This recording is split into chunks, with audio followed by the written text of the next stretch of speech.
ஸ்ரீமதி ராமானுஜாய நமः. வசுதேவசுதம் தேவம் கம்சச்சாணூரமர்தனம் தேவகீ பரமானந்தம் கிருஷ்ணம் வந்தே ஜகத்குரும். நாள்தோறும் பகவத்கீதையில் இப்போ நம்ம பார்த்துட்டு இருக்கிறது க்ஷேத்ரஜ்ஞ விபாக யோகம்ன்ற 13வது அத்தியாயம். இதில் தொடர்ந்து 7வது ஸ்லோகத்திலேருந்து நம்ம 7, 8, 9, 10 இதில் நம்ம கிட்டத்தட்ட எவ்வளோ பண்புகள் 18 பண்புகள் பார்த்துட்டோம். இப்போ கடைசி 2 பண்புகளை இந்த 11வது ஸ்லோகத்தில் பார்த்துடலாம்.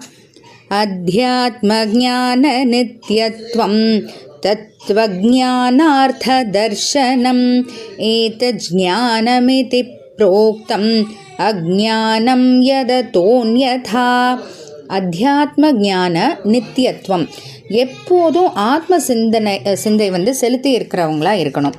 ஆத்மனா ஆத்மா குறித்த விஷயங்கள் மட்டுமே யோசிச்சுட்டே இருக்கிறவங்களா இருக்கணும்.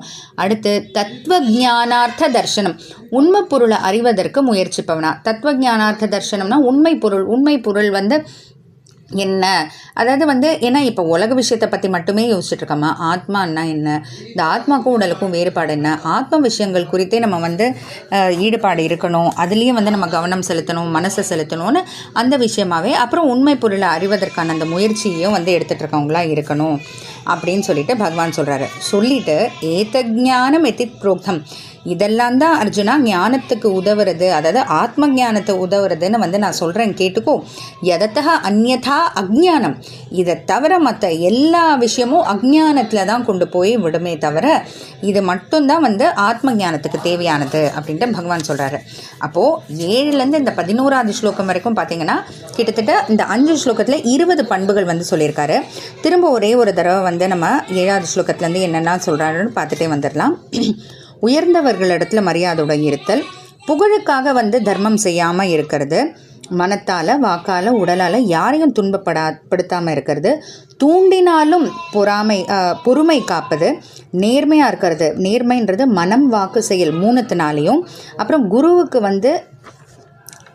தொண்டு புரிதல், மனசாலும் உடலாலும் சுத்தமாக இருக்கிறது, உறுதியோட கலங்காத ஒரு தன்மை, பிறகு மனத்தை அடக்குதல்.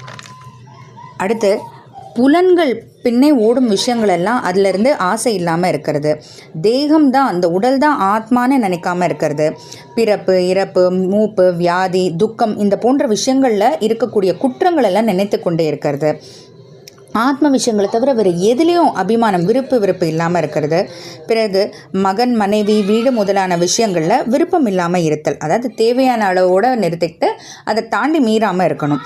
பிறகு எப்போதும் பார்த்திங்கன்னா நமக்கு விருப்பம் உள்ளதோ விருப்பம் இல்லாததோ எது நம்ம அடைந்தாலும் அதுக்காக நம்ம சிந்தனை கலங்காமல் நிலையாக சமமாக எல்லாத்தையுமே பார்க்கக்கூடிய அந்த ஒரு நிலையில் இருக்கணும். பிறகு மற்றொரு இடத்துல ஈடுபாடு இல்லாமல் பகவான் கிட்ட மட்டுமே ஈடுபாடோட உள்ள முழுக்க பக்தியோடு இருக்கணும். தனிமையான இடத்தை விரும்புவங்களாக இருக்கணும், ஜனக்கூட்டத்தை விருப்பம் இல்லாதவங்களாக இருக்கணும். ஏன்னா யோகத்துக்கு இதுதான் தேவையான விஷயம். பிறகு எப்போதும் ஆத்ம சிந்தை செலுத்தியபவரா உண்மை பொருளை அறிவதற்கான அந்த முயற்சியை எடுத்துக்கிட்டே இருக்கிறவங்களா இருக்கணும். இது எல்லாம் தான் ஆத்ம ஞானத்துக்கு தேவையான பண்புகள்னு பகவான் சொல்லி, இதை தவிர மற்ற எவ்வளோ விஷயங்கள் நம்ம தெரிஞ்சுக்கிட்டாலும் அது எல்லாம் அஜ்ஞானத்தில் தான் கொண்டு போய் விடுமே தவிர இதுதான் தேவையானது ஆத்ம ஞானத்துக்கு அப்படின்ற பகவான் இந்த 11வது ஸ்லோகத்தோடு இந்த பண்புகள் எல்லாம் சொல்லி முடிக்கிறாரு. அடுத்தடுத்து வேறு என்ன விஷயங்கள் சொல்கிறாருன்னு பார்க்கலாம். ஜெய் ஸ்ரீ கிருஷ்ணா.